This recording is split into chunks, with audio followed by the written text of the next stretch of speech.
Bonjour, je vous accueille aujourd'hui dans mon bureau dans une ambiance un peu particulière. Tout simplement parce que pour ce troisième atelier d'éveil psychomoteur à distance, nous allons aborder la manière avec laquelle on peut accompagner le jeune enfant, voire même le bébé, à se relaxer, à se détendre, c'est-à-dire à ressentir en lui un certain apaisement corporel. En atelier avec les enfants, j'ai l'habitude de dire que l'on fait le temps de relaxation. Le descriptif qui va suivre peut autant servir pour les professionnels que pour les parents à la maison. Comme vous pouvez le voir et surtout l'entendre, pour inviter les enfants à la détente corporelle, l'ambiance est importante. Il faut que l'univers sensoriel dénote de celui habituel. Et surtout, il faut que cet univers sensoriel amène à une réduction de l'état de nervosité du jeune enfant, à une hypostimulation de ses sens. Pour cela, au niveau sonore, vous pouvez diffuser un fond musical doux et calme, ce qui favorisera l'attention auditive du jeune enfant et contribuera à un ralentissement de son rythme interne. Mieux vaut préférer des musiques instrumentales, c'est-à-dire sans parole, pour favoriser un environnement sonore plutôt neutre. Vous pouvez également diffuser des fonds musicaux avec des bruits naturels, cascades, souffle du vent, comme la musique que vous entendez à l'instant. Ensuite, au niveau lumineux, il s'agit de diminuer l'intensité lumineuse en ajourant les volets de la lumière naturelle, en préférant des éléments lumineux plutôt tamisés, des lampes de chevet, des guirlandes, des appliques murales ou des matériels plus spécifiques comme cette lampe à fibre optique.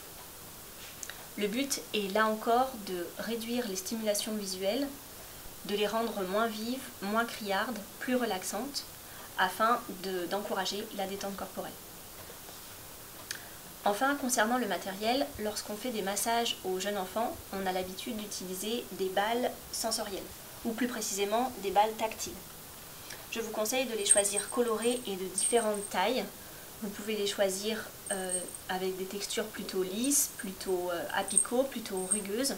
Ce type de matériel est très facilement maniable par les adultes et très attractif pour les jeunes enfants et peut ne pas servir exclusivement pour les temps de relaxation.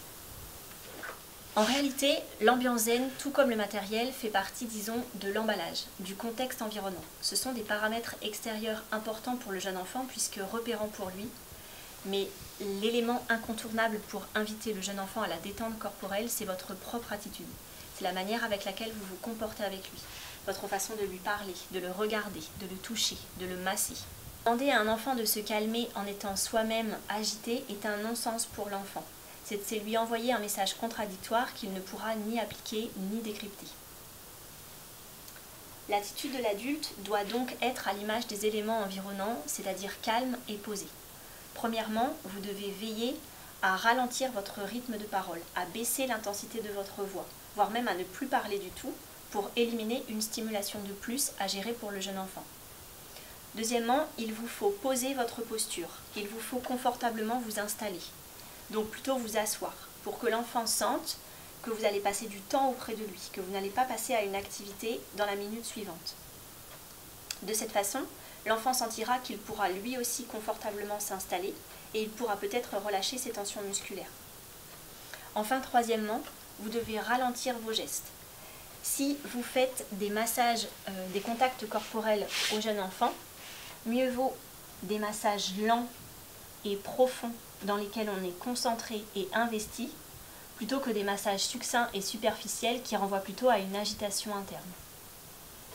L'adulte doit à ce moment être connecté au jeune enfant. Il faut qu'il ressente son état de nervosité pour qu'il puisse s'y ajuster pour pouvoir l'apaiser. Je vous donne au passage une petite notion théorique. Cette connexion entre l'adulte et l'enfant, on appelle ça le dialogue tonico-émotionnel. En résumé, retenez que pour accompagner la détente de votre jeune enfant, il vous faut influer sur les paramètres environnants tels que la lumière et le son, mais surtout, il vous faut influer sur votre propre état de nervosité en recherchant autant que possible votre propre apaisement corporel.